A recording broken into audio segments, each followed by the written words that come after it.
What's up everyone? Welcome back into my YouTube channel. So ngayon pag-usapan natin kung paano nga ba tayo magsimula ng gadget repair business. Okay? So bago tayo magsimula sa ating vlog, kung bago na sa aking YouTube channel, please subscribe, notification bell para update po kayo sa ating mga bagong vlog na upload in the future at the same time. Kapag na-reach po natin yung 100 subscriber after this 2025, okay, magpapag-giveaway po tayo. Alright, balik po tayo sa ating vlog. Okay, paano nga ba magsimula ng business ng repair gadget? Okay, business.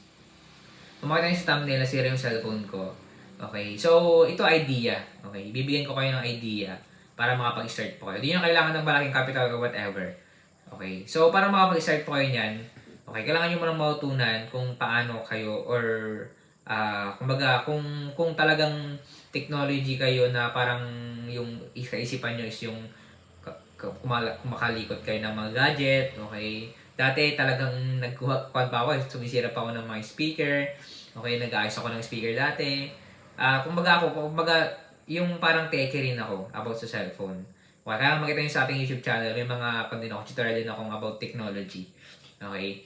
So, yun, pwede nyo po kung kayo, mahilig kayo, number one, sa pag-techie kayo, okay, pag-aayos ng mga technology, whatever, gadget. So, tamang-tama ito sa inyo. Una sa lahat, kung gusto nyo pong matuto kung paano mag-replace ng ito, start mo na kayo kung ano yung alam nyo. Start kayo sa maliit. Yan, yung parang paano mag-replace ng yung sa LCD ng cellphone. So, alam nyo ba na pagpapaayos niyan is 1,200, 1,300, ganun. Ang labor niyan is parang sa 700, isang cellphone lang. Okay? 700 to 1,000. Kasi yung LCD, pwede kang makahanap ng supplier sa mga malapit na mga city o kaya naman sa Shopee. Tapos makita nyo dun yung mga parang mga resources na pwede mong gamitin, mga tools para mapalitan mo yung LCD. Okay? Para mag-start ka ng kwan mo ng negosyo mong ganyan, start ka ng Facebook page mo, o kaya mag-upload ka dun sa Facebook mo na nag-aayos ka ng LCD, nagpapalit ka. O kaya naman pag nasira yung cellphone mo, dun ka mag-try and error. Okay, tapos pag-aralan mo. Okay, meron pala tayong live na habang inaayos namin yung LCD ng cellphone ko. Okay, kuha kayo ng idea doon kung paano namin inayos, paano namin yun pinalitan. Okay. Ito, bonus tip ko po sa inyo. Kung di pa kayo marunong mag-tanggal, mag-replace ng LCD, okay. So, panoorin nyo na yung aming live, paano nga ba mag-replace ng LCD ng cellphone, okay.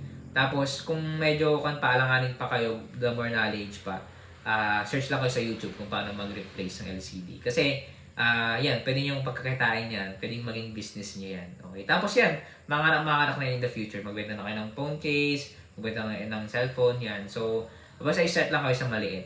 Okay? So, sana nakatulong itong idea na to at maging tumaas o dumami yung sales nyo dun sa repair gadget business nyo. Alright, so bago tayo matapos sa ating vlog, kung gusto pong bumili ng aming libro, click nyo lang po yung aming Facebook page, official link sa description. Mag-message lang po kayo at ipapadala po namin agad. Salamat po sa inyong panonood and God bless.